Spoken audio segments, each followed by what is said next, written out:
Welcome back to Golf WRX's Winning What's in the Bag, where this week it is a major Winning What's in the Bag. The U.S. Open is done. Congratulations to J.J. Spaun for dropping an absolute bomb on 18 to win his first ever major. So, exciting tournament, tons of up and downs. I think a lot of us thought it was going to be Sam Burns or Adam Scott at the beginning of the day, and then they kind of fell off at the back nine. J.J. Spaun had a kind of a rough go as well, and then turned it on the last half of the tournament.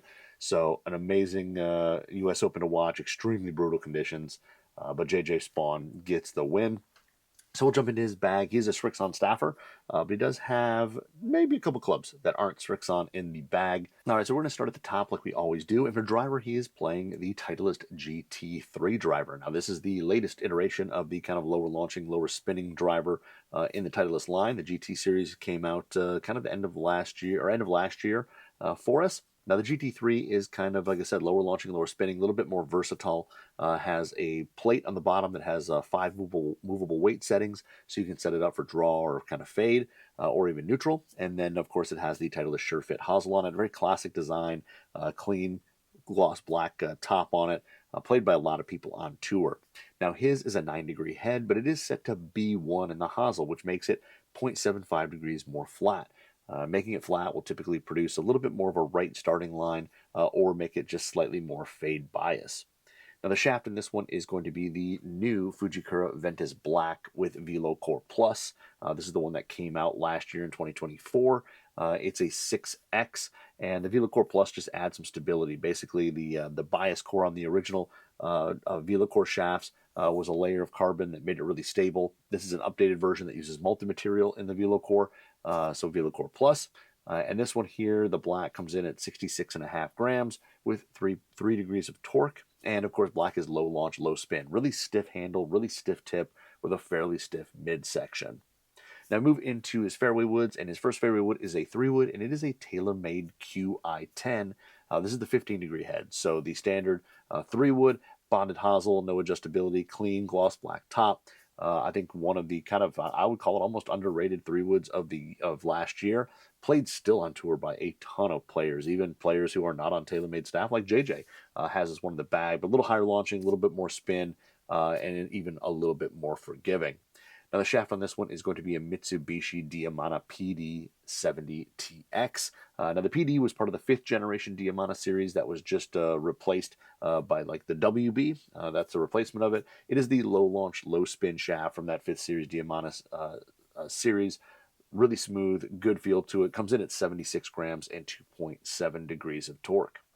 Now, 5-wood is his next fairway in the bag, and this is another TaylorMade Qi10. So this is the 5-wood head. Should be 18 degrees there, or at least that's what's printed on the head. They can always be adjusted a little bit or digitally measured for these guys on tour, but it is a 5-wood head. So fitting that gap there, a little higher launching, a little more loft. Again, really underrated head, really stable, and a ton of guys still play them on tour. I think this is going to be one of those fairways you just see on tour a lot going forward. It's just going to be one of those old ones that's going to be tough to get out of players' bags. Now, this 5-wood is shafted up with a matching Mitsubishi Diamana PD, but this time in the 80TX, or the 80-gram range.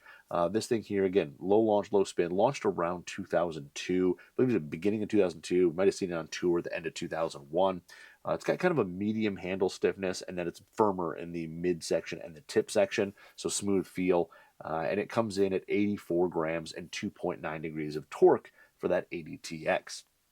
Now, moving to irons, and he's playing a little bit of a combo set here. So the first iron in the bag is going to be a 4-iron, and this is going to be the new Srixon ZXi5. So this is going to be the multi-material piece head. It's got a thin steel face, offers a little bit more speed, a little wider sweet spot, a little higher launch, and then it's got a forged frame around it where the face is attached to. Slightly wider sole, a little bit bigger overall profile from address, but still from address looks really good. Very minimal offset. Top line isn't a whole lot thicker than its ZXi7 cousin or brother, sibling, whatever you want to call it. But it is only slightly larger while offering some added performance there. And at the top end of the bag, some of these guys want a little extra launch, a little extra speed to hit some gapping or get the thing to come in and land a little bit softer. Now this is shafted up with a True Temper Dynamic Gold Tour Shoe S400. So going a little bit softer there, heavy and soft, 132 grams. Then we talk about the shafted wedges a ton, but they do make iron sets in the S400 as well. And of course, the Tour Issue ones are just weight sorted to 0.5 gram tolerance. So extremely tight tolerance. You know, every time you put one of those in a club, it is going to be almost exactly the same as the one before it.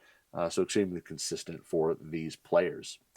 Now, the rest of his iron set is the Srixon ZXi7. So these are the single-piece forged irons, great feel, super soft, a little bit of tungsten in the heel on some of the long, or I mean in the toe on some of the longer irons to get the CG placed right where it needs to be. But a really great look, minimal offset, a little bit more compact than the ZXi5. Still kind of a slightly longer blade length in terms of the visual effect on it. A little thinner top line, but the two sets blend really well. And if you followed this series a little bit longer, you know that a lot of players who play ZXi7 irons typically have a ZXi5 or one or two of them in the bag that just match up. They just flow really well. The sole on it is the Tour V sole, which has kind of an angle coming from leading edge down, and then from that low point goes back up on the trailing edge, and it just creates a sole that gets you the turf really quickly. It doesn't dig, and it's super smooth. So it's a great sole for softer conditions or steep players out there. Now this set, 5-through pitching wedge, is shafted up with the True Temper Dynamic Gold Tour Issue X100. So a little bit stiffer, still offering kind of a mid-low launch, lower spin profile, and these come in at about 130 grams. Now for wedges, he's playing a little bit of a mix as well. The first wedge in his set is going to be his gap wedge, which is a Cleveland RTX ZipCore. So this is the previous generation wedge from Cleveland. This is a 50-10 midsole, so 10 degrees of bounce, midsole, which is kind of a V-shaped sole, which probably matches the irons really well. It's a little bit different design, but it's kind of a V-shaped sole. It's got some trailing edge relief, so it releases from the turf on those full shots really easily, and has that smooth turf interaction. Now, his next wedge there is going to be the Cleveland RTZ, which is the brand new one. This is the new Z alloy that feels a little bit softer, has better groove life, and just overall a little bit higher performance than the RTZ or RTX ZipCores. But the RTZ, this one's a 5412 full sole. So the full sole is a little bit more of a classic design. It's got more bounce, of course, so it's going to dig less. It's create a shallower, smaller divot. It's great for full shots, bunker play, and things like that. Interesting to, playing RTX ZipCore in the gap and then RTZ in the sand. It must maybe have something to do with a shaping or a spin launch type thing.